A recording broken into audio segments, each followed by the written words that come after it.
300 piraso ng mga mamahaling alahas. Perang nagkakahalaga ng $1.4 million at 24 na piraso ng gold bars. Ito ang dala ng pamilya Marcos nang lisanin nila ang bansa noong 1986, ayon sa record na nakumpiska ng US Customs sa Hawaii.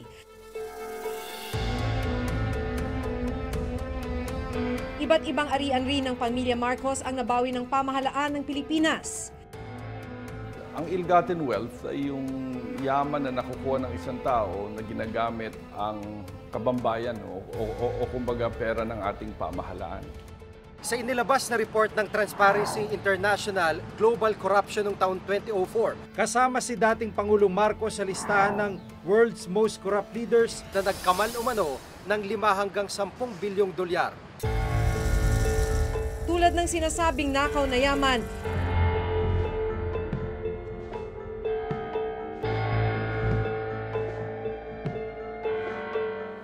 lumikha rin ng ingay at kontrobersya ang umano'y panakaw at biglaang paglilibing sa dating Pangulo at Diktador.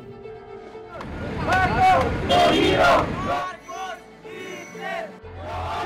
Marcos! Diktador! Marcos! Hitler! Diktador! Duda! Marcos! Hanggang ngayon, wala pong katarungan at ustisya pa kami natatanggap. Pero para sa pamilya Marcos, katuparan ito ng huling habilin ng kanilang ama. We have waited 27 years to fulfill that wish that he left us with.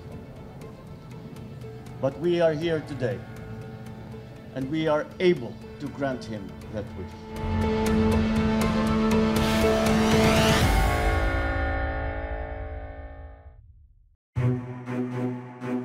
Ang mga alahas na ito ni Imelda Marcos na nasa pangangalaga ng Bangko Sentral ng Pilipinas, nagpapakita kung gaano kaluho at kagarbo ang pamumuhay ng mga Marcos. Nailagay pa nga sa diksyonaryo ang salitang emeldific na ang ibig sabihin ay ostentatiously extravagant. Sa kwenta ng PCGG, ang antique diamond and pearl tiara na ito ay nakapagbigay sana ng pabahay sa 1,200 mahihirap na Pinoy.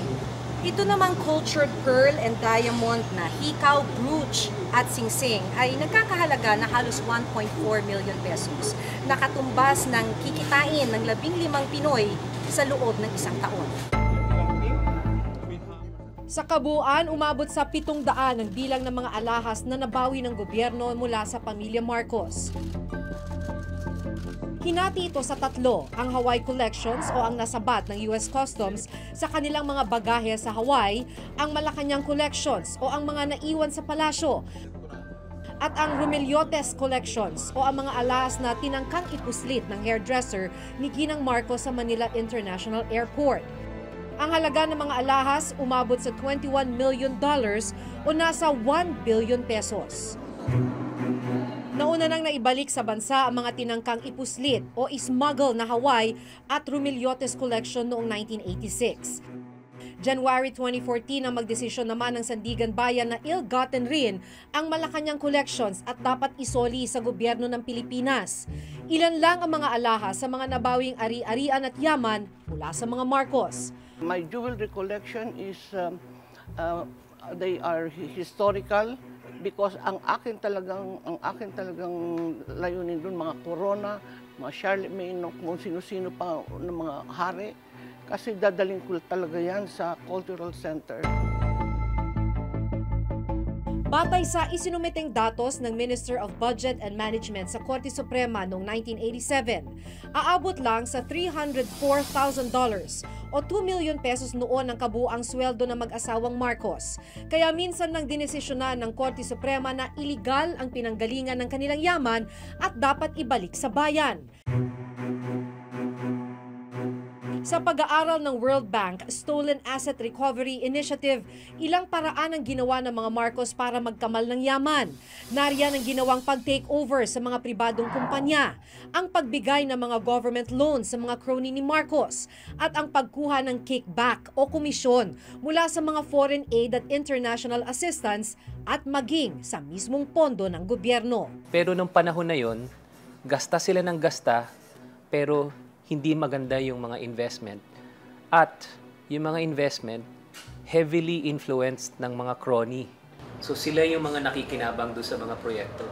Nakakonsentrate yung kayamanan sa napakaliit na grupo. At yung mga grupong yon ay dominated ng kanyang mga crony. So yung mga crony na yon, gumagawa sila ng napakalaking pera at nalaman na natin through history na inilikas nila sa bayan yung pera. Ang pondong nakuha mula sa kaban ng bayan ininvest sa mga korporasyon sa pamamagitan ng pagbili ng shares of stocks. Ininvest rin ang pera sa mga real estate property sa Amerika gamit ang ilang dummy. Nang buuin ang PCGG, pumasok sa mga compromise deal ang ilang crony ni Marcos na umaming sila ay naging dummy o caretaker ng mga ari-arian ni Marcos. Ang kapalit, immunity from suit o hindi sila maaaring idemanda.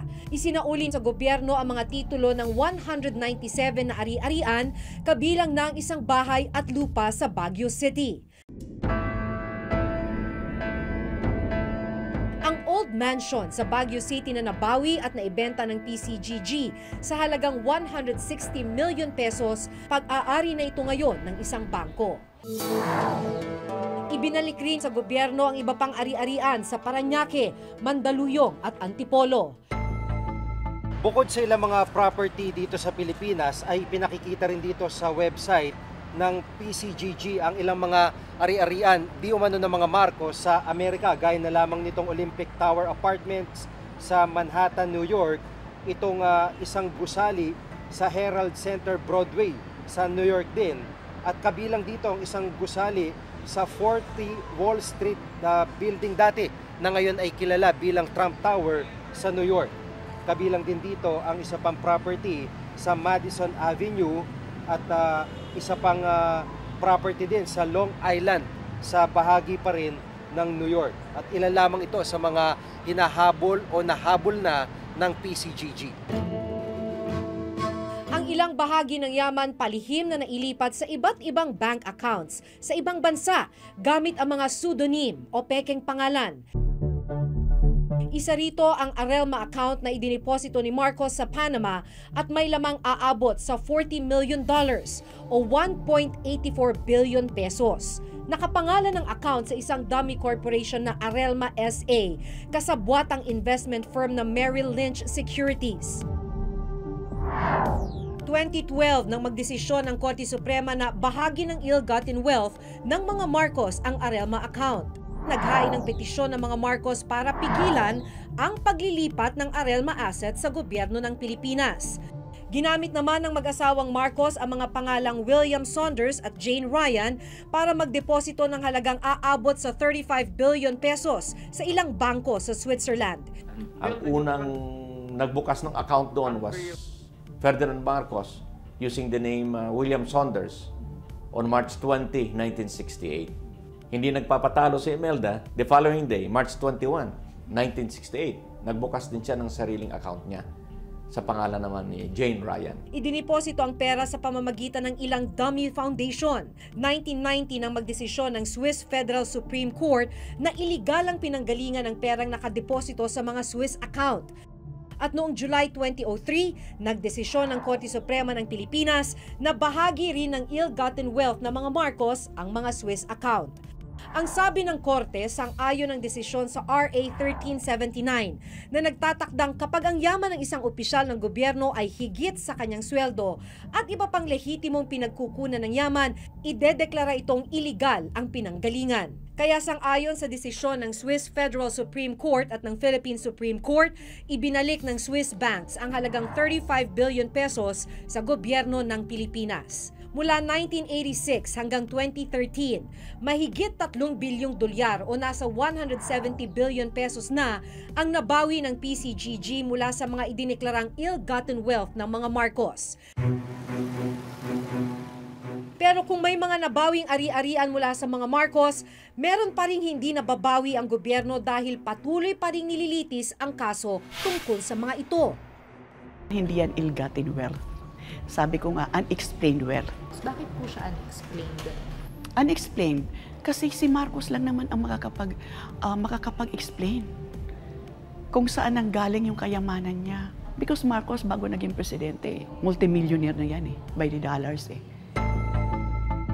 Sa kabila ng pagkakaroon ng mga nabawing yaman na ayon na rin sa Korte Suprema ay bahagi ng ill-gotten wealth. Para sa kanyang mga taga-suporta, naging magaling na Pangulo si Ferdinand Marcos. The 20 years budget of Marcos is only 486 billion pesos. Pero sa dami ng nakita natin na accomplishments ni Marcos. Pero sila ang lalaki ng pondo, ang laki pa ng inutang sa World Bank, wala pa tayong nakita. Mga ari-arian pa natin ipinagbibenta. Totoo namang may mga naipagawa si dating Pangulong Marcos. Administrasyong Marcos rin ang nagpatayo ng ilang ospital kabilang ang Heart Center, Lung Center at Kidney Center. Kung pagbabasihan ang datos mula sa Philippine Statistics Authority, sa 20 taong panunungkulan ni Marcos, lumaki ang utang ng Pilipinas. Mula $8.2 billion noong 1977, umabot sa $24.4 billion ang utang noong 1982, na ngayon ay nasa 6 trillion pesos na ang katumbas. So ang ratio na minomonitor natin ay total public debt over GDP. Ang nangyari, utang sila ng utang, tapos yung GDP natin, yung ekonomiya, nag-start mag-contract. Kasi nga, nalaman ng marami na sobrang dami na yung utang natin at malamang hindi na natin mababayaran. Samahan mo pa yan ng exchange rate crisis na humina yung Philippine peso ng mga panahon na yon. Sa lahat ng proyektong ito ng lahat ng nagdaan at kasalukuyang administrasyon, pondo ng bayan na galing sa buwis ng mamamayan ang ginastos. Nakapagpatayo sila ng mga buildings, ospital, mga highways, bridges. Bakit naman magiging utang na loob ng tao? Unang-una, hindi naman pera ng mga Marcos ang ginastos. Inutang nila yon sa IMF World Bank. At hanggang 2025, sabi ng isang pag-aaral, babayaran yan ng bawat Pilipino. Never again! Never again! Never again to martial law! Marami sa mga nagrarally dito ngayon ay mga college students, mga millennials kung tawagin. Kaya ibig sabihin lang nun ay hindi pa sila nabubuhay nang ideklara ang martial law. Makiba ka! Huwag matakot! Hindi apology yung sinasabi ko. Sa akin talaga, forgiveness na lang sa lahat na nakalipas. Yun ang pinaka-importante, yung paghihilom at pagkakaisa. Matapos ang paglibing kay dating Pangulong Marcos sa libingan ng mga bayani noong November 18, kabi-kabila ang ginawang protesta. Never again! Never again! Never again to martial law! Marami sa mga nagrarally dito ngayon ay mga college students, mga millennials kung tawagin. Kaya ibig sabihin lang nun ay hindi pa sila nabubuhay nang ideklara ang martial law. Makiba ka! Huwag matakot! Marcos Hitler! Diktador tuta! Una po kasi hindi po tama na yung kasaysayan ay nire-revise po. So, yun po kasi nangyayari ngayon. So, ipaglalaban po yun hanggang ngayon para sa mga future generations po. Never again! Never again! Never again to martial law! Kahapon, Bonifacio Day muling nagdaos ng protesta sa harapan naman ng People Power Monument sa EDSA.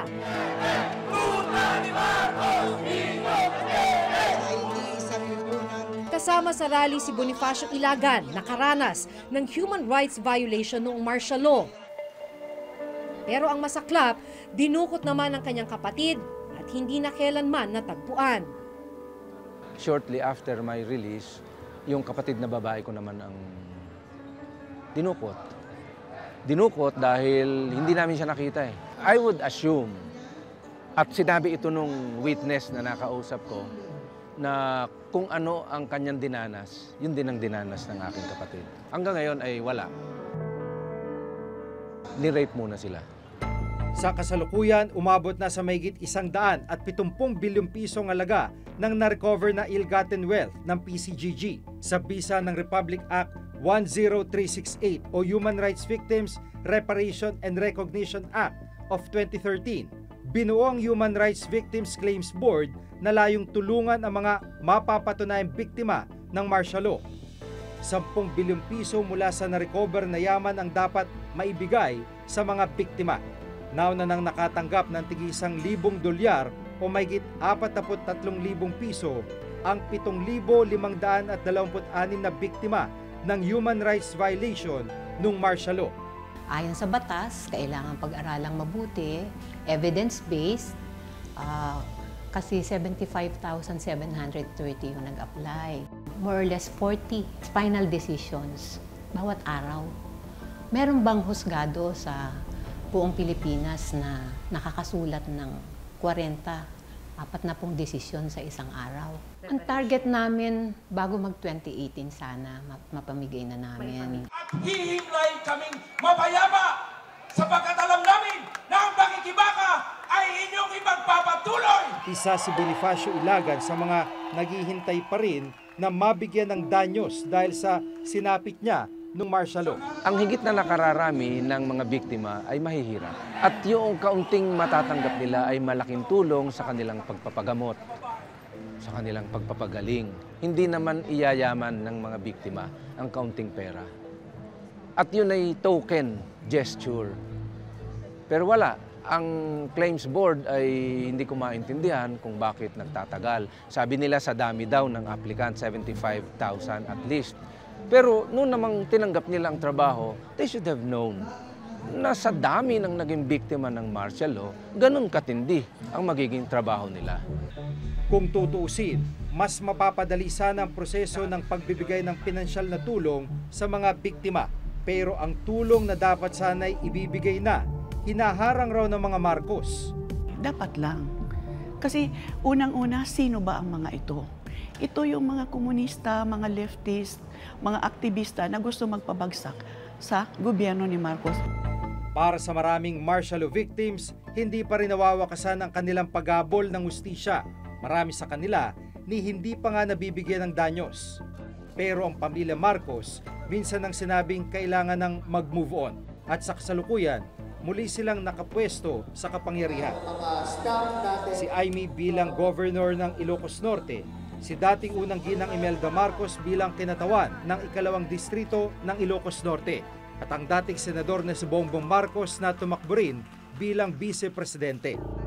Kung sisilipin naman ang kanilang Statement of Assets, Liabilities and Net Worth o SALN, kay Aimee Marcos mula sa 10.7 million pesos noong 2010, umakyat sa 27.9 million pesos noong 2011. Bigumang mahalal bilang pangalawang pangulo si dating Senator Bongbong Marcos nitong nakarang eleksyon. Siya naman ang pinakamayaman sa 6 na tumakbong kandidato sa isinumiti ni Bongbong Marcos sa SALN mula taong 2008. Kapansin-pansin rin ang pagtaas ng kanyang net worth na dumoble sa nakalipas lang na 6 na taon. Si Congresswoman Imelda Marcos naman, ikatlo sa pinakamayamang miyembro ng Kongreso sa net worth na 917.8 million pesos noong 2014. Yung laging naririnig natin salita, yung vindication will come. History will judge my father properly. Not like those who have a political interest or a political agenda. Hindi sila dapat ang magsasabi sa atin kung ano ba talagang nangyari. Dahil marami tayong nakikita at naririnig na parang iba ang kanilang pag-alala sa ating kasaysayan.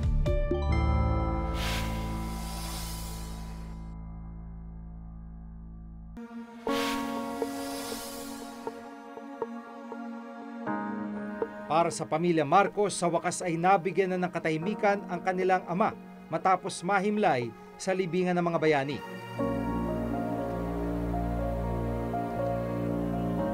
Pero para sa mga biktima ng martial law, huwag sanang mailibing sa limot ang kanilang mga pinagdaanan. Hanggang sa susunod na Huwebes, ako si Maki Pulido. Ako si Giga Manikat at ito ang bagong dekada ng Reporter's Notebook.